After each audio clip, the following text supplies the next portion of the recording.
Bonjour à tous les amis, c'est Abdou de Flippies. Aujourd'hui je suis avec une invitée spéciale. Je vous laisse découvrir qui c'est. Et aussi je vais vous dire de quoi elle va nous parler. Elle va nous parler de la manière dont on doit organiser ses cours de FLE ou de langue. Ce qu'on doit faire avant, pendant, après. Il y a peut-être des outils à utiliser, il y a peut-être des choses à éviter, etc., etc. Sans plus attendre, je vous laisse découvrir mon invitée. Elle va se présenter à vous maintenant. Bonjour tout le monde, bonjour les profs, c'est comme ça que je fais sur YouTube. On est sur YouTube. Je m'appelle Cynthia, je suis professeure en ligne depuis 2016.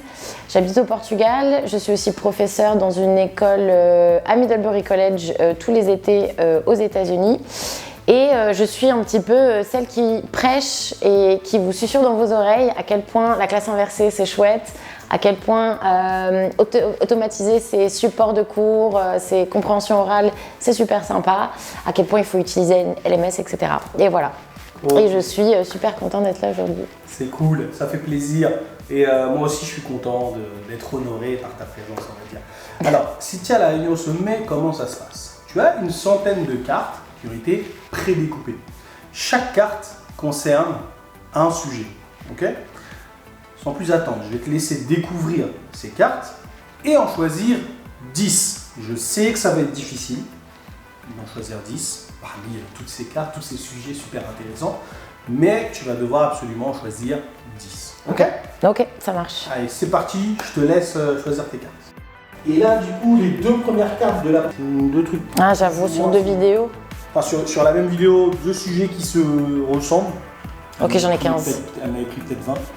On a pris 20 ou 10. Alors, je vais voir ceux que je peux peut-être répéter, tu vois. Parce que j'en avais vu deux, je m'étais dit peut-être que ça va faire. Ça, je trouve que c'est intéressant, ça c'est primordial, ça on verra. Putain, je sais pas. Ah, ça peut-être que ça va dégager. Alors Cynthia, tu penses quoi de cette réunion sommet? Tu penses quoi des cartes? Mais que tu me prends pas sous mon bon profil. Comment ça? Ah, ton visage. Elle l'a dit. Il y a les cheveux qui... Il y a les cheveux qui cachent. Ouais. Putain, merci les cheveux. Compétences. Participation, Béra, outils. Je trouve qu'il y a des sujets plus intéressants que d'autres là-dedans. Ouais. Non, en fait, il y a des trucs que en une fois, je peux peut-être parler sur une carte. Prendre deux cartes et parler à peu près des deux choses en une carte. Ah, d'accord. Tu vois, par exemple, exercice et devoir, pour moi, c'est un peu la même chose. Et ça va un peu avec dehors, tu vois. D'accord. En fait, on va essayer de faire... Alors, j'en ai 12. 12? Ouais. Ah, va falloir en sacrifier... 2. Putain, merde. Je suis forte.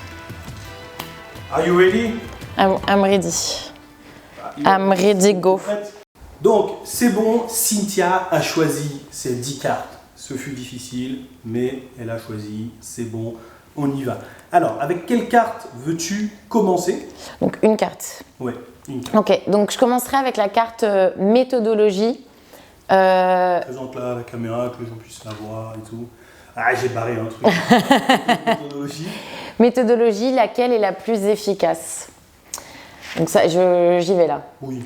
Ok, donc pour ceux qui ne me connaissent pas ou pour ceux qui me connaissent, je prêche un peu tout le temps la même chose. Ça sera la classe inversée. Pour moi, la classe inversée, c'est une des méthodologies qui permet, du moins, qui moi m'a permis à gagner énormément de temps à l'époque où je pensais que c'était plus possible, où j'avais besoin vraiment de libérer du temps pour mes étudiants. D'accord. Et donc j'ai commencé à m'intéresser à la classe inversée parce que j'estimais qu'il y avait vraiment des trucs qu'on faisait en cours, que ce soit un cours présentiel ou à distance ou en ligne, où on perdait vachement de temps. Et donc qu'est-ce qui faisait perdre du temps? Bah, par exemple, faire les trucs habituellement. Par exemple, moi, dans mon master, on m'a appris, voilà, on m'a enseigné, il faut faire un brise-glace, il faut faire ensuite les documents déclencheurs, ensuite il faut faire de la grammaire inductive, ensuite il faut faire la grammaire, et ensuite on fait un petit peu de pratique. Mais là, il te reste 5 minutes de cours pour pratiquer justement tout ce vocabulaire et toute cette grammaire. D'accord. Et j'ai toujours trouvé ça hyper frustrant. Et en fait, en travaillant à Middlebury, j'ai découvert déjà la plateforme. J'ai commencé à travailler avec des plateformes, des LMS et compagnie. Et j'ai commencé à m'intéresser à la classe inversée en me disant, si on décalait pas en fait, tout ce qu'on fait pendant le cours, qui est hyper théorique, qui est hyper découverte, et qu'on laisse l'étudiant le faire avant le cours. Mais c'est quoi du coup la classe inversée? Plus ou moins grosso modo en définition? Grosso modo, l'étudiant, il va préparer son cours avant de venir en cours. Ouais. Donc, il va faire les activités qui sont par rapport à la taxonomie de Bloom, qui sont des activités. La taxonomie de Bloom. Qu'est-ce que c'est ça? Alors, je peux pas expliquer parce que ça va prendre des heures. Mais en fait, c'est en degré cognitif. Je pense que degré n'est pas le meilleur terme. Mais en gros, tu vas avoir des activités de réception qui sont basses en degré cognitif. Allez, on va utiliser le terme de degré. Donc du coup, ça veut dire qu'ils peuvent le faire tout seuls à la maison. D'accord. Tu vois? De quelle activité concrètement? Compréhension orale, compréhension écrite, grammaire, vocabulaire. D'accord. Donc là, ce que tu dis, c'est les profs de FLE, arrêtez de faire ces activités en cours, donnez-les à vos élèves, qu'ils les fassent chez eux. Exactement. D'accord. C'est ça en gros le principe de la classe inversée? Le principe, sans rentrer dans les détails, c'est ça. D'accord. Mais du coup, ils font quoi en cours? En cours, on pratique. En fait, tout ce que vous donnez en devoir à vos étudiants, tout ce qui va être donné en devoir, vous le faites pendant le cours. Et finalement, c'est ça le plus important, c'est de pratiquer en cours, d'avoir 1 heure ou 1 heure et demie, selon le temps du cours, pour vraiment passer directement à la pratique. D'accord. Moi, je vais me faire l'avocat du diable. Ouais. Moi, quand j'étais jeune, mon prof me donne de la classe inversée. Jamais de la vie, j'aurais appris chez moi. C'est vrai. J'aurais dit laisse-moi regarder tranquille, Netflix, en maillot de bain dans mon salon. Si tu me parles de... Ça prend combien de temps déjà de préparer le cours à la maison? C'est trop de travail ça pour les élèves, non? Non, parce qu'en fait, c'est au prof d'être stratégique. Parce qu'en fait, on ne peut pas juste dire ok, lis la page 24 et viens en cours et note 5 mots de vocabulaire. C'est pas assez en fait. D'accord. Il faut engager l'étudiant. D'accord. Donc, il faut créer un parcours asynchrone qui soit clair, lisible et qui soit avec le moins de friction possible entre l'étudiant et le travail à faire. D'accord. C'est ça un peu la recette magique. Mais il va y avoir beaucoup de variables qui vont rentrer en compte, notamment la motivation de l'étudiant, le type d'étudiant en règle générale, mais surtout sa motivation, si elle est intrinsèque, extrinsèque, si elle est interne ou externe. Ça va dépendre de beaucoup de choses. D'accord. Moi, par exemple, j'ai envie de te dire que je peux comprendre que certains profs ne cautionnent pas ta méthode. Ouais. Parce que pour moi, école inversée, c'est quoi? Déjà, donner des devoirs à la maison aux élèves, certains ne sont pas pour. Ouais. École inversée, ça veut dire quoi? Ça veut dire que l'élève a 1 heure de cours avec toi, et Ouais. 1 heure de préparation de cours chez À peu lui. près, ouais. Et du coup, il a 20 heures de cours, ça fait 40 heures la semaine. S'il a 20 heures. S'il a 20 heures, mais ils n'ont jamais 20 heures. En fait, tu fais ça avec des étudiants qui n'ont pas forcément très souvent cours avec toi. Ah, d'accord. Tu vois ce que je veux dire? Où tu as envie de te dire, tiens, j'aimerais bien optimiser ce peu de temps qu'on a ensemble, tu vois. Et ensuite, imagine, tu vas avoir plusieurs types d'étudiants. Moi, j'ai une étudiante que je vois 3 fois par semaine, mais j'ai des étudiants que je vois que 1 à 2 fois par semaine. À ce moment-là, tout ce que je prépare sur Canvas, enfin, tout ce que je prépare que je donne à mon étudiant avant de venir en cours, il peut l'étaler dans sa semaine comme il veut. Ah, il gère son rythme. Il va gérer son rythme. Mais là, tu parles d'étudiants qui ont FLE, enfin français langue étrangère. Voilà, français langue Et étrangère. à côté, ils ont SVT, mathématiques, machin, ou des étudiants comme toi et moi qui ont le même âge, qui étudient uniquement le français. Mais justement, c'est ça c'est vraiment très important quand vous établissez votre contrat didactique au début, quand tu as ton étudiant pour la première fois, que ce soit un étudiant ou un groupe avec plusieurs étudiants. Normalement, on fait tous notre contrat didactique. On voit avec eux leurs besoins, on voit avec eux quel type d'étudiants aussi on a en face de nous, leur contexte, leurs besoins, qui ils sont, pourquoi ils apprennent le français, et selon ça, tu adaptes. Moi, je vais avoir des préparations en classe inversée qui sont beaucoup plus courtes pour certains étudiants, alors que je vais en avoir pour d'autres qui sont beaucoup plus lourd, tu vois. D'accord. Je vais vraiment faire en fonction de l'étudiant. Et ensuite, je fais tout le temps comme ça jusqu'à la fin de la session avec l'étudiant ou les étudiants en question.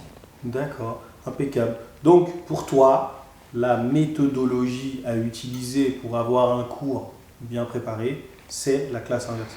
Si vraiment vous voulez gagner du temps, c'est vraiment dans cette optique-là.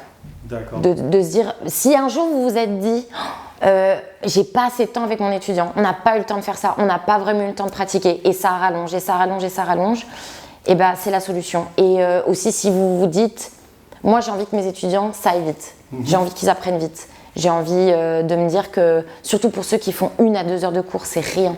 D'accord. S'ils ont des objectifs, en plus, s'ils ont vraiment des objectifs clairs, eux, genre j'ai vraiment envie je suis en niveau A2, j'ai envie d'être niveau B1 dans 6 mois. D'accord. Mais je peux faire que tant d'heures par semaine. Ok. Bah là, j'ai envie de me dire, ok, je me sens capable de t'y amener.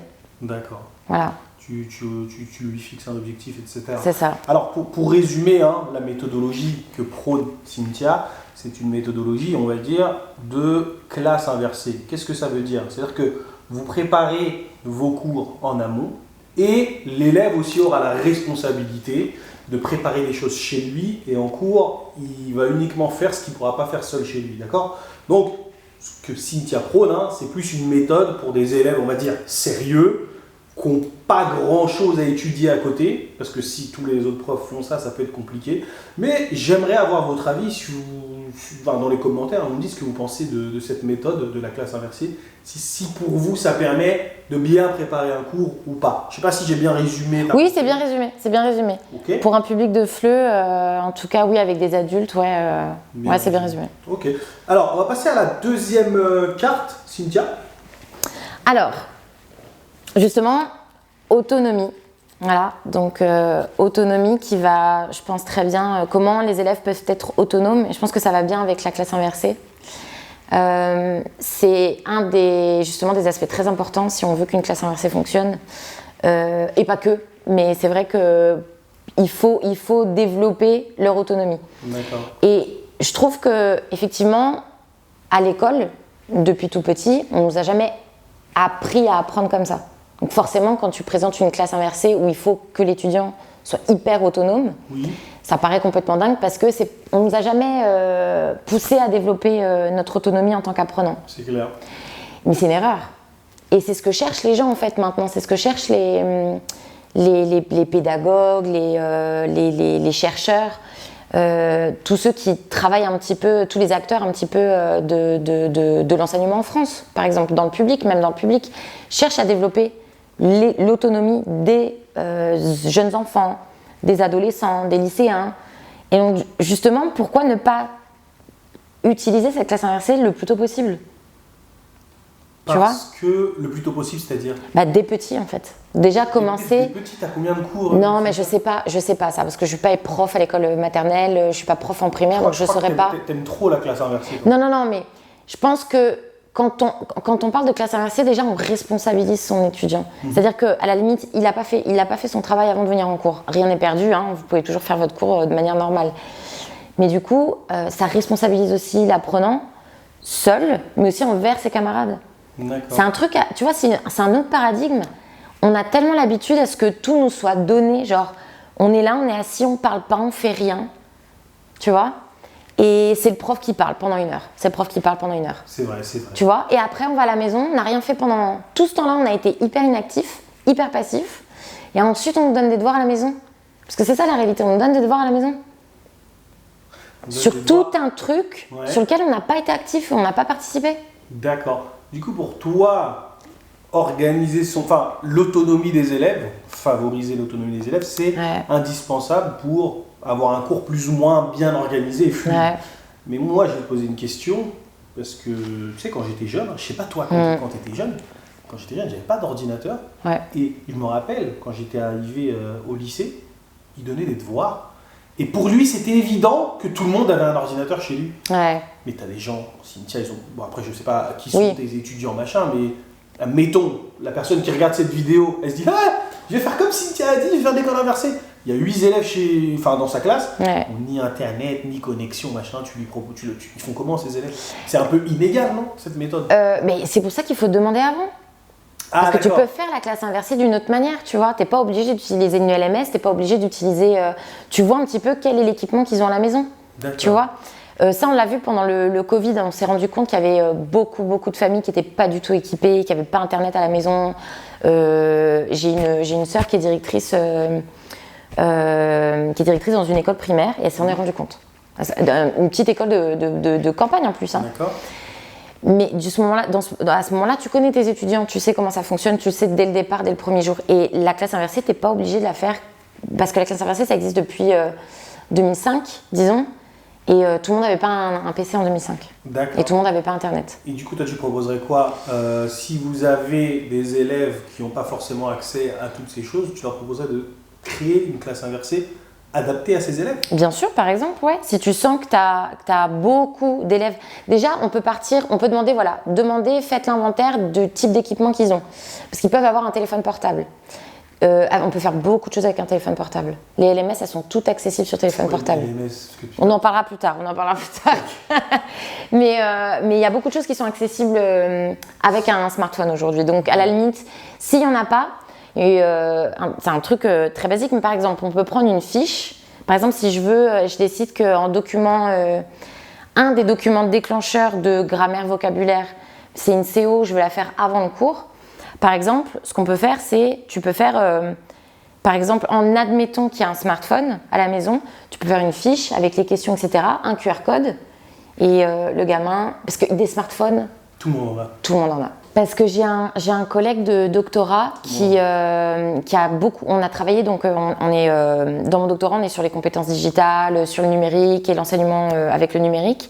Et donc du coup, lui, son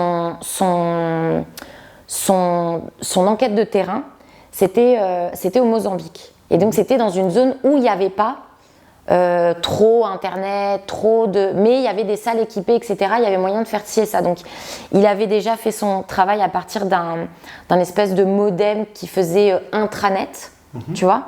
Et aussi, il s'est rendu compte que tout le monde avait un smartphone. Donc, du coup, il a aussi couplé... Smartphone sans Internet ou avec Internet? Avec intranet. Qui est en fait un réseau, exactement, qui est un réseau en fait interne. D'accord. Tu vois? Donc en fait, les smartphones, mine de rien, tout le monde en a. D'accord. Non, bah, c'est bien. Autonomie. Je vais essayer de résumer ce qu'a dit Cynthia. Comment favoriser l'autonomie des élèves. Tout le monde peut être autonome, peu importe sa situation. Déjà, on sait que tout le monde a un smartphone.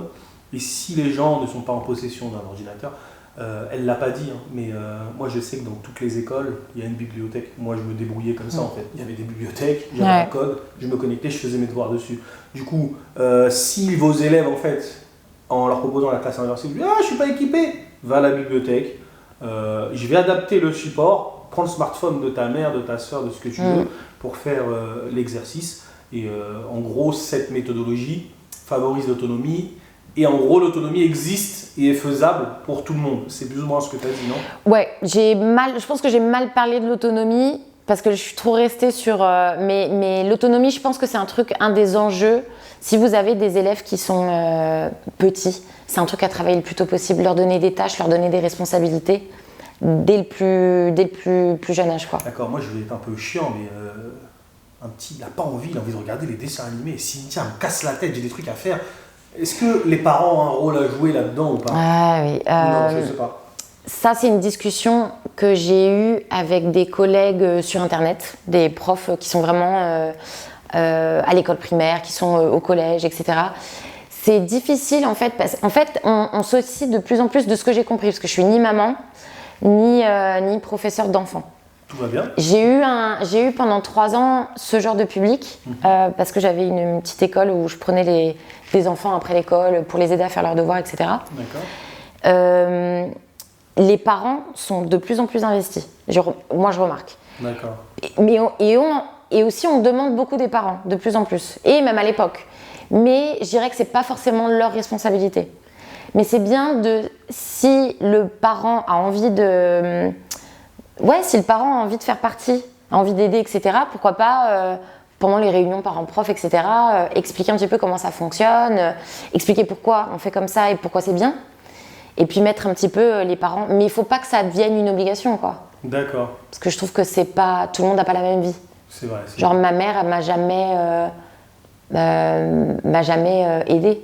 C'est-à-dire? Dans mes devoirs. Parce que c'était pas son... par manque de temps et par capacité, ouais. Elle savait pas. D'accord. Et du coup, tu étais sérieuse, tu les faisais quand même? Moi, je les faisais, oui, parce que j'étais ce genre d'élève. Mais par exemple, c'est pas toujours le cas. Mais donc, c'est à l'école à ce moment-là de faire ce travail-là, en fait, de support et d'appui, de soutien, quoi. C'est vrai que c'est compliqué. Hein. Franchement, si moi j'aimerais bien, hein, si vous avez un moyen de motiver les apprenants, en fait de donner les moyens aux apprenants d'être motivés, franchement ce serait bien. Moi quand j'étais petit, par exemple, mes parents ne parlaient pas français, ne savaient pas lire, ne savaient pas écrire. Et le prof en fait arrivait à faire en sorte que je sois motivé, à me débrouiller, à faire les devoirs par moi-même en fait. Il organise aussi des petites sessions entre les nazes, enfin pas comme moi, les nazes et les forts, et en gros on s'entraidait. Mais je me rappelle quand j'étais petit, les profs que j'avais, avec qui je suis encore en contact aujourd'hui, ils avaient vraiment ce truc de créer de la motivation chez les élèves, quoi. Après, il y en a toujours 2 ou 3 que voilà, rien à foutre. Oui, on peut pas, je pense, parce que le modèle de l'école, je pense qu'il fonctionne pas, il marche pas pour tout le monde de toute façon. En fait, il y a des gens brillants qui ont rien à foutre là. Quand on sait pourquoi on a ce modèle-là, le fait d'avoir des classes, d'être 10, 20, 30, ce modèle d'être assis, d'avoir le prof debout, c'est un truc hyper industriel en fait. Ouais. On forme des futurs petits ouvriers. C'est vrai. Tu vois, au son de la cloche, boum, on change. Enfin, je veux dire, c'est aussi un modèle, quoi. Donc, il y a forcément des gens pour qui ça va pas fonctionner. Ça veut pas dire que c'est, tu vois, enfin, ça peut pas fonctionner pour tout le monde, ce modèle-là. Tant qu'on fonctionnera comme ça et qu'on enseignera comme ça, on peut pas s'attendre à ce que ça fonctionne pour tout le monde. D'accord. Donc, les profs, il y a beaucoup de choses qu'on enseigne quand on est prof. Hein. S'il y a une chose qu'on devrait enseigner et qu'on n'enseigne pas, c'est l'autonomie. Comment je peux être autonome, etc. Essayez d'enseigner ça il faut l'enseigner à vos élèves. Ok, donc nous avons vu la méthodologie, comment faire que les élèves puissent être autonomes, hein, l'autonomie, pourquoi c'est important, etc. Et la dernière carte, pardon. Dehors. Peut-on travailler sans le professeur? Donc déjà, il faut voir ce qu'on entend par travailler. Tu vois, genre, est-ce qu'on peut travailler complètement, genre si on reste dans le FLE, tout le français, sans le professeur? Moi, je vais prendre un exemple. Apprendre la règle du passé composé et des accords du participe passé sans le professeur. C'est possible. Ah bon? Et je le dis par témoignage, parce que mes étudiants l'ont fait. T'en as eu l'expérience? Ouais. Ça s'est passé comment? Tout seuls, ils ont inventé le truc et tout? Non. C'est ton job, à toi, de créer un parcours qui permette à ton étudiant d'arriver là. Tu vois, de déduire, de comprendre tout seul. Et ensuite, il arrive en cours. J'embête encore avec la classe inversée, mais il arrive en cours et on pratique. D'accord. Mais ça s'est passé comment, concrètement? Alors, concrètement, moi, ce que je fais avec mes étudiants, ça ne veut pas dire que c'est la bonne méthode. Hein. Moi, je trouve qu'encore ma façon d'organiser ma classe inversée, elle est très archaïque, pas très fun et sexy, mais il y a plein d'autres façons de faire. Mais en tout cas, ce que je fais, c'est que en fait, il y a beaucoup de manuels qui font de la grammaire inductive. C'est-à-dire de la grammaire inductive? Tu pars d'un exemple qui a été vu par exemple dans un document. L'exemple est repris, isolé, si tu veux, il vient de cet exemple, il vient de ce texte-là, de ce document-là. Tu le prends, il est en exemple. Ensuite, il y a des questions qui font réfléchir l'étudiant, genre pourquoi il y a ça, est-ce que tu peux me repérer ça, enfin bref, peu importe. Et ensuite, il va déduire petit à petit comment ça fonctionne. D'accord. Tu vois? Et ça, c'est la partie théorique en fait. Genre en cours, tu passerais 20 minutes à expliquer. D'accord. Alors que lui, il peut faire ce travail tout seul. Oui, en gros, toi, t'es pour l'automatisation de ce qu'ils peuvent faire eux-mêmes. Mais est-ce qu'ils comprennent mieux quand ils apprennent tout seuls ou ils comprennent mieux quand ils apprennent avec le prof?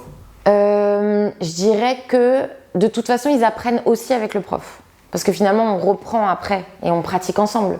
Mais je veux dire, tu vois, il faut quand même un prof. Il en faut quand même un. Il faut quand même un prof. J'ai du mal il existe ces licornes, ça existe, hein, des étudiants, moi je les appelle des licornes, parce qu'ils sont tellement autodidactes, ils t'apprennent vraiment tout seul, genre ils parlent, ils arrivent à avoir une conversation et à aucun moment ils ont eu un prof. Mais arrive un moment où même ces licornes-là ressentent la nécessité d'avoir un prof quand même. D'accord. Tu vois? Donc je pense pas que ça existe, je pense que c'est possible d'apprendre tout seul. Mais c'est pas, ça doit pas être la meilleure façon de faire. D'accord. Je pense il y a certaines choses qu'on peut apprendre tout seul, qu'on peut faire tout seul. Mais je pense que peut-on travailler sans le professeur tout le temps, à 100%? Non. Qu'est-ce qui est indispensable en fait pour un élève avec le prof en fait? Pourquoi le prof est vraiment indispensable selon toi? Parce que le prof c'est un guide. Le prof, en fait, il est pas là. En fait, vous n'êtes pas là pour parler pendant 1 heure. Tu vois, enfin, de comment fonctionne la grammaire, de oh regardez ça ou machin. Enfin, vous êtes là en fait pour guider vos apprenants. Vous êtes là pour Les guider, c'est quoi? Le passé composé, tout. leur donner de la structure, leur donner des stratégies d'apprentissage aussi pour qu'ils apprennent aussi, à apprendre tout seuls, tu vois, de leur donner de l'autonomie, de les guider pour dire tiens bah là je t'ai donné, t'as vu là je t'ai donné une CO super cool sur je sais pas sur un thème. Bah maintenant regarde le film ou regarde la série. Enfin, tu vois ce que je veux dire. Enfin, le prof il est là pour sélectionner des documents. Il est là pour optimiser le temps. Il est là pour structurer le cours. Il est là pour guider. Il est là pour. C'est pas seulement un prof. En fait, il fait pas qu'enseigner le prof. Non, il fait pas qu'enseigner le prof. Ah ouais, c'est un. Et le prof, il est là aussi pour faire pratiquer son apprenant, tu vois, créer des jeux pendant le cours pour pratiquer, créer des situations de communication qui sont très difficiles à mettre en place quand on n'est pas vraiment en immersion, parce que la meilleure façon d'apprendre, c'est toujours l'immersion. C'est toujours la plus efficace. C'est aussi au prof de créer des situations factices de communication pour que l'étudiant puisse pratiquer telle ou telle compétence langagière, quoi. D'accord. Moi, je vois un point commun avec ces 3 cartes, en fait. Avec la carte dehors, méthodologie, autonomie. J'ai l'impression que toi, tu prônes vraiment le travail à l'extérieur de la classe. Pourquoi faire un cours? Toi, c'est des cours d'1 heure, des cours basiques. Ouais, c'est des cours d'1 heure. Pourquoi ne pas donner un cours de 30 minutes si l'élève travaille autant chez lui? C'est pas assez 30 minutes. Parce que tu veux quand même 1 heure pour pratiquer. Je trouve que 30 minutes, c'est pas assez. Mais là, en gros, je vais peut-être foutre la merde, mais tu es en train de vraiment critiquer ceux qui ont un cours d'1 heure pendant 30 minutes. Je sais pas, moi, compréhension orale, j'explique la grammaire, et après, on pratique. Je critique pas, attention. Je pense qu'on peut faire mieux. On peut faire mieux. Tu penses qu'on peut faire mieux? On peut faire mieux. Mais j'ai l'impression que cette préparation, elle est énorme. C'est-à-dire qu'1 heure de classe inversée, c'est combien de temps de préparation? Alors, c'est à ce moment-là qu'il faut être smart. Il faut commencer. Smart, c'est-à-dire smart. Intelligent. Il faut être malin. C'est pour ça que un autre domaine dans lequel avec lequel j'embête beaucoup les professeurs, c'est les compétences digitales. Enfin, les compétences numériques, digitales, c'est la même chose. Et en fait, c'est bon, on est au 21e siècle. Enfin, vous savez peut-être comment utiliser Kahoot, vous savez peut-être comment utiliser une LMS, mais maintenant, il faut pousser le degré un peu plus haut, en fait. Et donc, il y a un document qui est hyper intéressant qui s'appelle le CNRC. Je pense que je dis une bêtise parce que je viens d'apprendre le nom en français de ce document. En gros, c'est le CECR des compétences numériques qui a une échelle qui va de A1 à C1, à C2. D'accord. Donc, c'est un truc qui, nous, en tant que prof de langue, on comprend, tu vois. Et je pense que c'est bon, le Covid, ça nous a permis d'être plus ou moins à l'aise. A2, allez, bah là, c'est parti, il faut monter, faut augmenter, quoi. Faut monter à B1, B2. Et donc, pour la classe inversée et pour tous ces trucs que vous préparez avant le cours, avec justement ces compétences numériques, eh ben, il faut commencer à automatiser, créer du contenu evergreen. Evergreen, ça veut dire que tu réutilises à l'infini. Tu recycles. Que tu recycles à l'infini. En gros, toi, tu prônes l'effort intense, mais qui te permettra de chiller, de rester tranquille après. C'est ça. D'accord. Non, c'est intéressant. Hein. Franchement, pour résumer ce qu'on a dit par rapport à dehors, hein, comment les élèves peuvent travailler dehors, c'est tout à fait possible de leur enseigner des règles vraiment compliquées en ayant la bonne méthodologie à suivre chez eux. En fait, vous allez les guider. Première étape, tu lis ce texte-là. Deuxième étape, que signifie cette expression? Troisième étape, comment ça marche, le fonctionnement. J'utilise la même chose en fait. La grammaire inductive, c'est la même chose que j'utilise dans la méthode A1 que je suis en train de créer ou que j'ai terminé de créer. Ça dépend quand tu verras. Ça dépend du moment où tu verras cette vidéo. Bref, et en gros, l'élève suit tout ça. Et une fois qu'il arrive en cours, il aura tout loisir de pratiquer de ce qu'il a vu chez lui en fait. Et aussi, ce que vous savez peut-être pas aussi par rapport à la méthode inversée, c'est que ça réduit aussi les inégalités dans la classe, c'est-à-dire que certains élèves ont besoin de 10 minutes pour comprendre la règle du passé composé, certains autres ont besoin d'1 heure et demie. C'est vrai. Et classe inversée, croyez-moi, ça permet à vraiment tout le monde d'avoir assez de temps pour tout faire en fait. Ouais. Donc voilà pour ces 3 cartes. Aujourd'hui, nous avons vu la méthodologie de la méthode inversée. Comment les élèves peuvent-ils travailler en toute autonomie et comment peuvent-ils travailler sans le professeur. J'espère vraiment que ça va vous inspirer. Si vous voulez plus d'inspiration, allez sur la chaîne de Cynthia qui est en description. Et je vous ai mis aussi une petite fiche en début de vidéo. Et on se retrouve dans la prochaine vidéo pour 3 autres cartes ou 4 autres cartes, je sais pas. Ok? Salut tout le monde. Allez, à tout à l'heure. Ciao. Ciao, mortel, mortel, mortel. Magnifique. Alors, quels sont les prochains... Bon, tu te sens comment là? Bien? Cool. J'adore. J'ai l'impression d'utiliser mon cerveau.